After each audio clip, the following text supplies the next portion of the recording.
Have you ever stood next to a plant, not because of its color or scent, but simply because something about it felt sacred? Not loud, not showy, just still, just present. Perhaps it was sitting in a quiet corner of a garden or on a windowsill in someone's home. A soft green leaf reaching gently toward the sun, as if it had something to teach you without saying a single word. Now imagine this. That plant is Tulsi, also known as holy basil, a humble companion in many homes across Asia, especially in spiritual households. But Tulsi isn't just another potted herb. It's a living presence, a protector, a witness. And through centuries of devotion, people began to notice something curious. When they cared for this plant with sincerity, when they spoke to it, placed sacred offerings at its roots, or simply sat quietly beside it, their homes felt more peaceful. Their hearts felt lighter. And yes, in many stories, their fortunes began to shift. But this video isn't about magical thinking. It's about attention. In Buddhist teachings, we're reminded that the quality of our awareness, not the size of our actions, determines our karmic path. Satana is karma, the old texts say.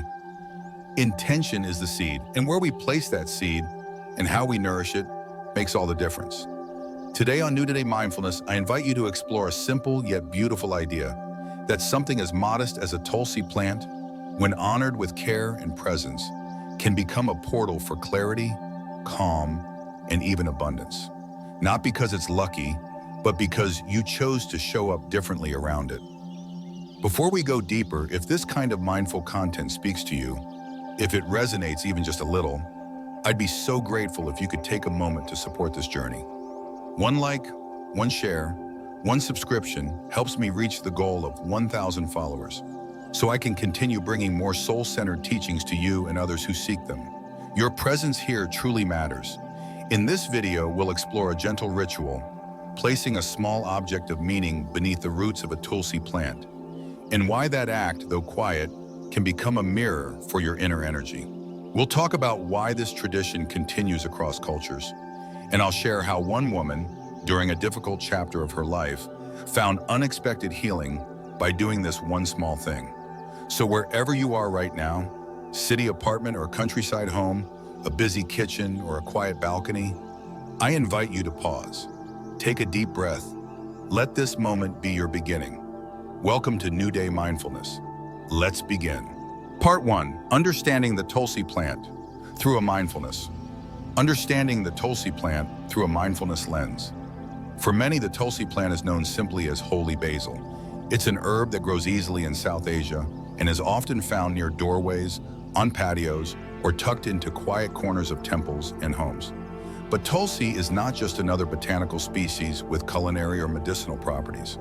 In spiritual circles across cultures, and especially through the lens of mindfulness, it represents something far more profound. Tulsi is not merely a sacred symbol in Hinduism. It is a living presence, a plant of intention, ritual, purification, and daily connection. And when viewed through the quiet clarity of Buddhist and mindful living, it begins to reveal even more about space, energy, devotion, and the state of the mind itself. In Buddhist philosophy, one of the most foundational teachings is the law of karma, the understanding that every action has a result, not only in the external world, but within the mind of the doer. But even deeper than action is intention, satana. Intention is not something we just think, it is the impulse that directs every decision, every gesture, every breath. To put it simply, what we touch with attention, we transform. So what happens when we begin to care for a living being, not out of duty, but out of reverence? When we treat a plant not as a decoration, but as a spiritual companion, Tulsi becomes more than just a fragrant shrub. It becomes a mirror of our inner state. It shows us whether we are present or distracted, hurried or grounded, kind or careless. And in this way, it becomes a profound teacher. Presence is the ritual. In many spiritual homes, Tulsi is watered every morning. Some may light a small lamp next to it in the evening. Others whisper prayers while brushing its leaves with their fingers. These may seem like religious rituals, and for many they are, but they are also deeply mindful acts. They bring us back into relationship with the present moment. From a mindfulness perspective, it doesn't matter whether you believe in deities or mantras. What matters is the energy you bring to the act itself. When you pour water into the soil and feel gratitude as you do it, you are not just feeding a plant, you are training your mind. When you pause before lighting a lamp and take 3 conscious breaths, you are not performing superstition. You are remembering the sacredness of stillness. Tulsi, in this sense, is a ritual space, not because of what it symbolizes externally, but because of what it awakens internally. The ecology of awareness. In Buddhist psychology, there is a teaching that our minds are like gardens. Every thought we plant becomes a seed. Every emotion we water grows roots. Our actions become the flowers or the weeds that fill our field of consciousness. Tulsi, when introduced into a living space, becomes a real-time reflection of this inner garden. When it's thriving, we notice we're giving enough attention, enough care. When it begins to wilt or fade, it doesn't just indicate a lack of sunlight or water bows. It reminds us to ask, have I been moving too fast? Have I forgotten what I was cultivating? In many ways, the Tulsi plant becomes a meditation bell, a call to awareness each time we pass by it. Its green leaves whisper, pause, return, be here. This is not metaphor. It is mindfulness in motion, the energy of simplicity. What makes the Tulsi plant especially unique in the context of spiritual practice is its humility. It is not flamboyant. It does not demand special attention with bright flowers or exotic aromas. It stands quietly, offering its healing properties, asking nothing in return but care and presence. This humility is a powerful teaching. In Buddhist ethics, one of the cardinal virtues is simplicity, the ability to live without excess, to enjoy without clinging, to serve without expecting. The Tulsi plant does exactly that. It is generous and unassuming. It purifies the air around it. It holds antibacterial properties in its leaves. It has calming effects on the body and mind. It sustains itself with modest care. It thrives in sunlight, but it doesn't wither in partial shade. It's not flashy, it just is. In a world full of distraction, Tulsi is a reminder that powerful energy doesn't have to be loud. It can be still, it can be soft, and it can live quietly right beside you, asking you to do the same. Tending the outer as a reflection of the inner. In mindfulness, we learn that the way we tend to our outer environment often mirrors our internal landscape. A cluttered space reflects a cluttered mind. A neglected corner often points to a neglected emotion. When we clear space, we often feel a sense of emotional clarity. When we clean with mindfulness, we are not just scrubbing a floor, we are scrubbing agitation, impatience, or mental dullness from our awareness. So when we make a commitment to care for a Tulsi plant, especially with the kind of reverence it invites, we're entering into a practice of purification. We're saying this space matters, this life force matters, this present moment matters. And what's more, we are training the mind to keep showing up, day after day, in gentle attention. The act of pouring water, removing old leaves, gently tying a cloth, or adjusting its placement for better light. Each gesture becomes a Dharma door, a way into mindfulness. This is the heart of Buddhist practice, to bring awareness into the ordinary, to turn the everyday into the sacred. The science of energy and vibration. While many people approach Tulsi from a religious or herbalist standpoint, it's worth noting that plants, like all living beings, respond to vibration. Scientific studies have shown that plants react to sound, to emotion, even to intention.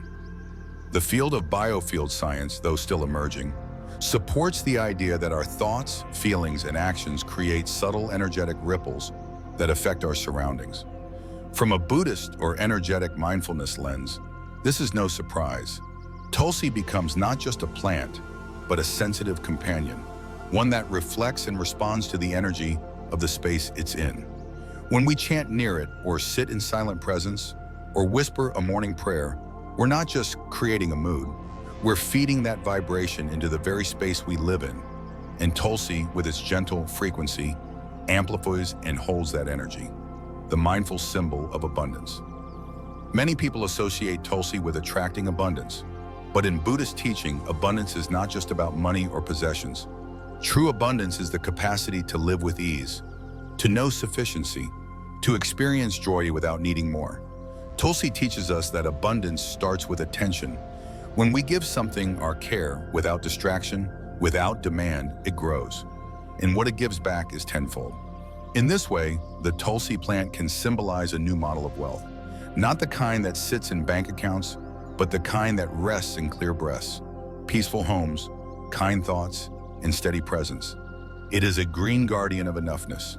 Sangha in the soil. In the Buddhist tradition, the community of practice is called the Sangha. Traditionally, this means the community of monks and nuns, but in a deeper sense, it means anyone or anything that supports your path of awakening. Tulsi can become part of your Sangha. It doesn't speak, it doesn't teach in words, but its presence can be a silent mentor, a friend that reflects your growth, a green companion reminding you to breathe, return, and begin again. Some people sit beside their Tulsi plant each morning and recite a single line of intention. Some light a candle. Some simply touch its leaves and smile. There is no right way. The plant does not ask for performance, only presence. And in return, it becomes a sanctuary, a refuge in your home, a reminder that you're not walking this mindful path alone. Tulsi is not a superstition. It is not a lucky charm. It is a being, simple, sacred, and steady, that has been inviting humans into spiritual connection for centuries. Through the lens of mindfulness, we don't need to believe in its powers. We only need to experience our own. By caring for it with sincerity, by bringing presence to its space, we begin to transform the relationship between self and environment. It's no longer about the plant, it's about how we show up. Because in truth, every act of devotion begins with a decision to slow down, and every space we touch with presence becomes holy. Part 2, the ritual. Bearing intention, not just objects. In every tradition, from Buddhist sand mandalas to Japanese tea ceremonies, the most transformative rituals often appear deceptively simple. What matters is not the complexity of the action, but the clarity of the intention behind it. The same is true of this quiet and powerful practice, placing a small, meaningful object beneath the soil of a Tulsi plant. At first glance, it may sound like a folk tradition, the kind that's passed down between grandmothers and quietly kept alive across generations. But when we examine it through the lens of mindfulness and energy awareness, it reveals itself as a profound expression of inner alignment. The object you place beneath the Tulsi is not a charm. It's a vessel for intention. That distinction is everything. Whether you choose a coin, a crystal, a handwritten note, or a simple stone, the object is not there to cause abundance or create some mystical chain reaction.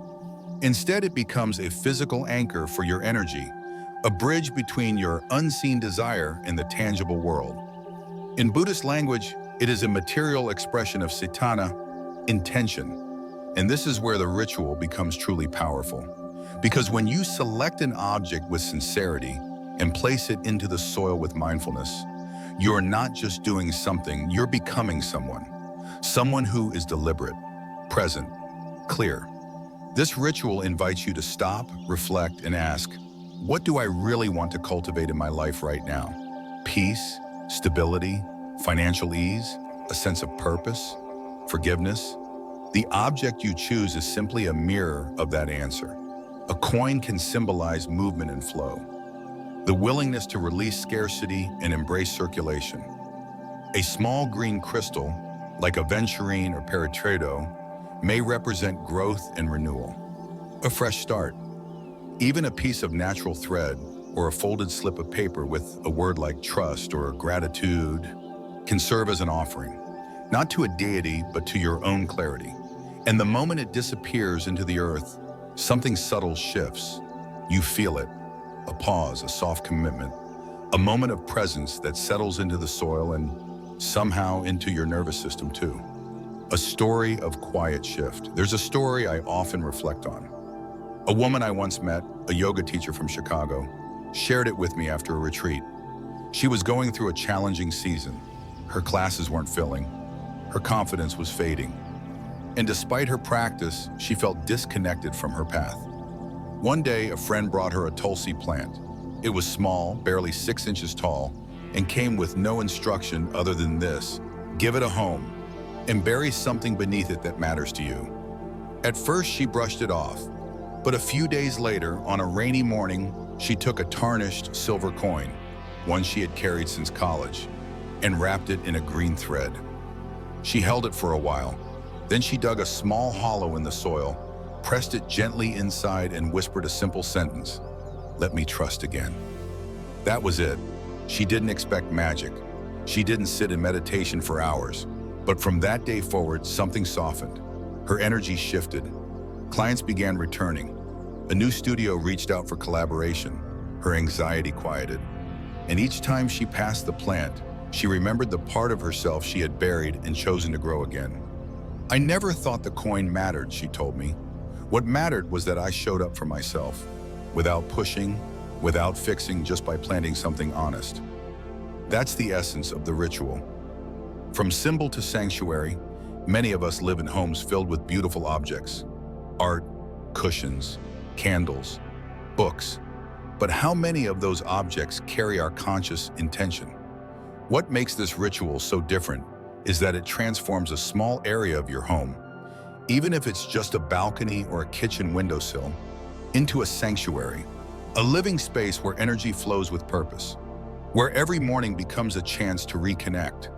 And while the object you bury may be invisible beneath the soil, its presence is felt. It becomes part of the plant's root system, and in a very real way, part of yours. The object becomes a living metaphor. I am planting this wish. I am tending to it with presence. I trust its timing.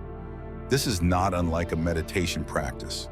You don't see the benefits on day one, but over time, the repetition, the presence, the care, they accumulate.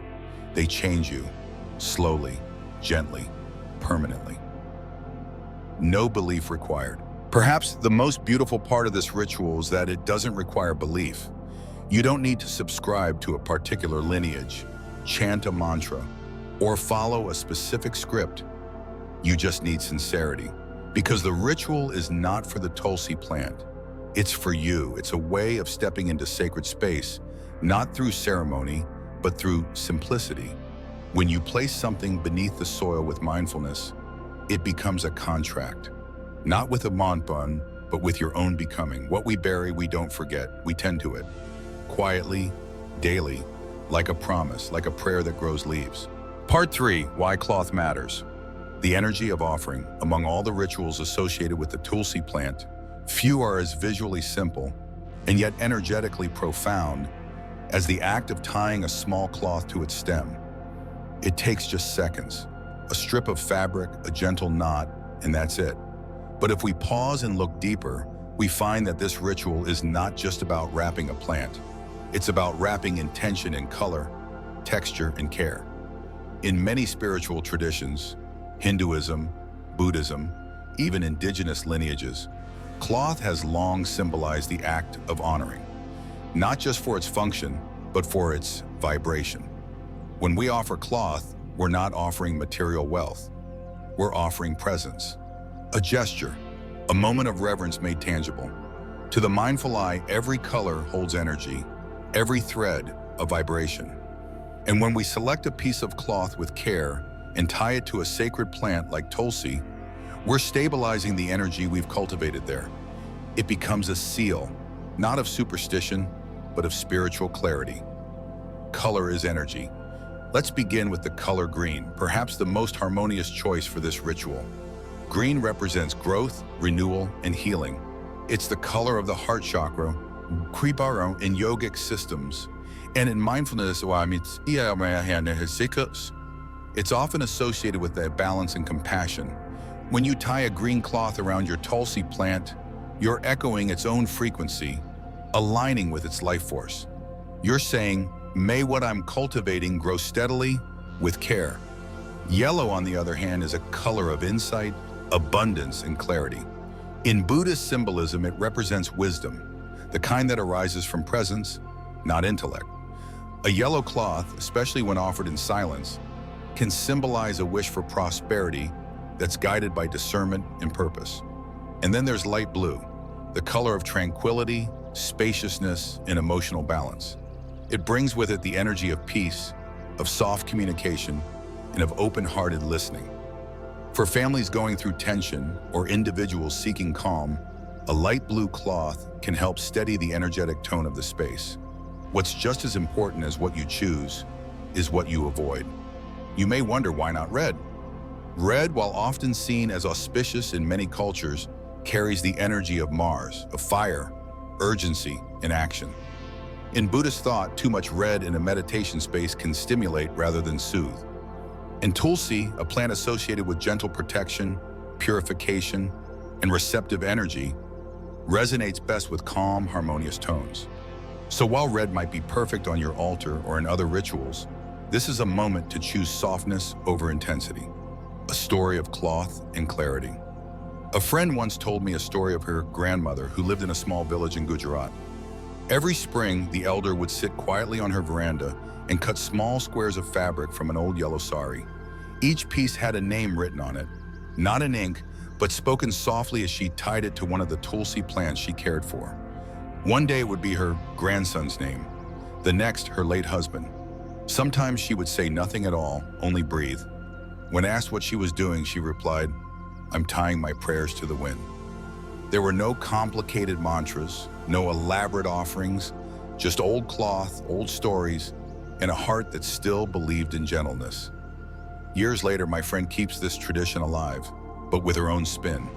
She writes single words on small pieces of fabric: clarity, ease, forgiveness. She ties them to her Tulsi plant and lets them fade in the sun. And somehow, she says, the words sink in, not just to the cloth, but into my day, from gesture to grounding. In mindfulness practice, we often speak about anchoring, finding simple physical actions that can return us to the present. The cloth tie ritual is just that, a sensory anchor, the feel of the fabric in your fingers, the texture of the bark, the breath you take before the knot, the moment of stillness that follows. And because it's visible, each time you walk past the Tulsi, you see it, your color, your cloth, your commitment. It becomes a visual cue to return to your intention, a way of saying, without words, I'm still here, I'm still tending. There's no need to change the cloth often. In fact, letting it weather, fade under sunlight, fray at the edges, can be part of the practice. Over time, it carries your energy, it witnesses your seasons, and when it feels complete, you can remove it with gratitude and begin again. Not a decoration, but a conversation.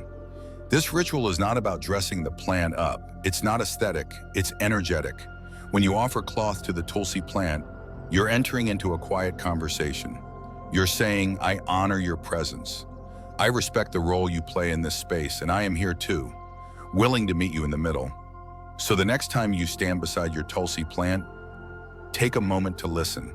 Hold a cloth in your hands. Breathe. Choose a color that reflects your present truth, not your perfect self, but your honest self. And tie it gently. Not too tight, not too loose, just enough to say, I remember. Because in a world that moves so quickly, sometimes the smallest gestures, the softest knots, hold the most meaning. Part 4. Daily rituals of presence. More than just watering. If you've ever kept a plant, you know that it thrives not just on sunlight or water, but on consistency, attention, and care. The Tulsi plant is no different. But when seen through the lens of mindfulness, even the act of watering becomes something far beyond routine. It becomes a practice, a returning. Each time we approach the Tulsi plant with a cup of water, we're engaging in a silent dialogue.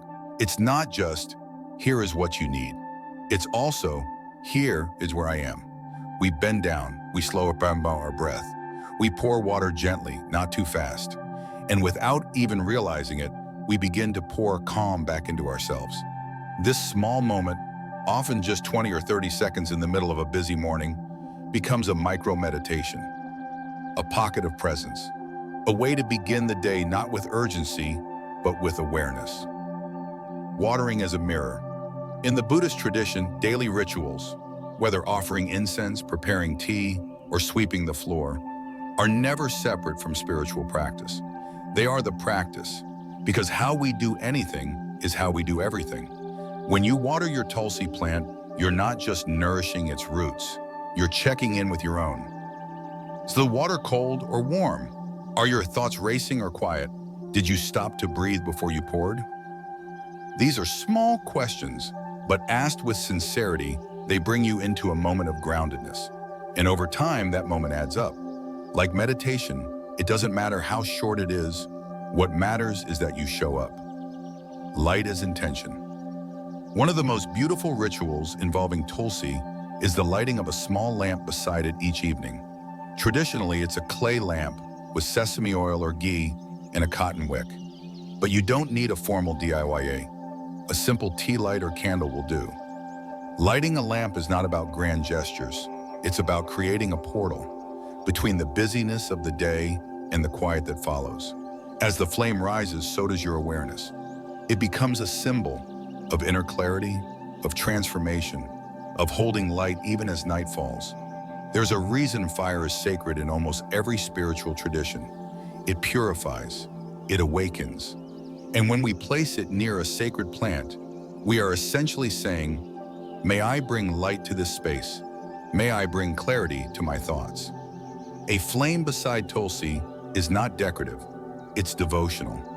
Not to a deity, but to the still part of ourselves that too often gets lost in the noise. A story of small returnings. A viewer of this channel once wrote in and shared her evening ritual. She lives alone in a small apartment in Los Angeles. No garden, no altar, just a windowsill, one Tulsi plant, and a tiny beeswax candle. Each evening before dinner, she places the candle next to the plant. She lights it, sits on the floor, and breathes for 1 minute. That's all. She doesn't chant, she doesn't pray, but she says, that moment makes me feel like I'm not alone, like I'm starting over, but from a place of calm. What she described isn't just a ritual, it's a homecoming. These moments, lighting, watering, wiping the leaves, might seem small, but they become punctuation marks in the story of your day. They remind you, I can return, I can reset, I can reconnect. Sacred simplicity. The power of these daily rituals lies in their simplicity. You don't need incense, Sanskrit verses, or elaborate preparations. You need only 2 things, attention and care. Each drop of water becomes an offering. Each flicker of flame, a breath of clarity. Each time you touch the plant with presence, you're also touching the present moment itself, anchoring your awareness, softening your nervous system, settling your mind. And what's extraordinary is that the plant responds. It flourishes, not just because you've given it what it needs, but because you've given it who you are, in your most quiet and attentive state. So the next time you fill that cup of water, pause. Feel the weight of the water in your hand. Feel the coolness. Hear the sound as it soaks into the soil. Let that moment be enough. Because in a world that measures value by speed and productivity, Tulsi teaches us a different truth. That presence is abundance. That small acts, repeated with love, become sacred over time. That's why this plant has been honored for centuries. Not because of what it does, but because of what it invites us to become. Part 5, Root and Stone, a living union of strength and surrender. There is a moment on every mindful path when we stop seeking something new and begin to deepen what's already in front of us. We stop looking outward and we start listening inward. And it's in this spirit that I want to share a final reflection. The symbolic pairing of 2 sacred forces, Tulsi and Shaligram. You may have heard of Shaligram, a smooth, dark stone often found in the rivers of the Himalayas, traditionally considered sacred in Vedic traditions. But here, let's step away from religious constructs and see them as what they are at their essence. 2 symbols, 2 frequencies, 2 teachers. One is rooted, aleph, green, and breathing. Tulsi, the embodiment of flow, life force, and receptive presence. The other is silent, solid, ancient. Shaligram, a symbol of unshakable stability, cosmic weight, and protective grounding. One teaches you to bend, the other teaches you to stay. One asks you to feel, the other reminds you not to flee. And when you place them together, perhaps on the same altar or side by side on a windowsill, something subtle yet powerful begins to emerge. Balance, effort in ease, movement in stillness, breath in spine. This is the sacred duality we navigate every day. And through this pairing, we begin to embody it, a simple story from a simple space. There's a young father I met on retreat once, not spiritual in the traditional sense, just deeply thoughtful. He had a Tulsi plant growing in a pot on his apartment balcony, something his partner had brought home because it looked calming. One evening, while helping his daughter with a school project on nature and symbols, he remembered a small, river-worn stone he had picked up years ago during a solo hike. He brought it out, rinsed it, and, without meaning to, placed it gently at the base of the Tulsi. "I don't know why I did it," he told me, "but it felt like the plant was the breath of my home, and the stone was the spine." From that day forward, he said, the plant seemed different, more alive, more responsive, and strangely, so did he. He began sitting near it after his daughter went to sleep. Just 5 minutes of quiet, nothing formal, but somehow that spot became his reset button. "When I forget who I am," he said, "that little corner helps me remember." You don't need Himalayan rivers or ancient texts to feel that shift. Just presence, just intention, just the willingness to let a green stem and a silent stone speak to each other and to you. Root and stone, breath and bone. This pairing is not about worship, it's about wisdom, not about doctrine, but direction. It reminds us that both softness and strength are sacred, that we are allowed to flow, but we are also allowed to stand firm, that surrender and structure, when held together, do not cancel each other. They complete each other. And so we arrive quietly at the end of this journey, not with more answers, but with more spaciousness, not with more items to add to your altar, but more understanding of what already surrounds you. The plant on your sill, the cup in your hand, the breath you take when you remember to come home. That is your ritual. That is your return. And if this video sparks something in you, even a small sense of stillness, I invite you to share it with someone who might need that reminder. You can also leave a comment below with your thoughts or your own personal rituals. And if you'd like to keep walking this path together, feel free to subscribe to New Day Mindfulness. Thank you for spending time in this quiet, sacred space with me. Breathe gently, grow steadily, and remember, presence is your greatest prosperity.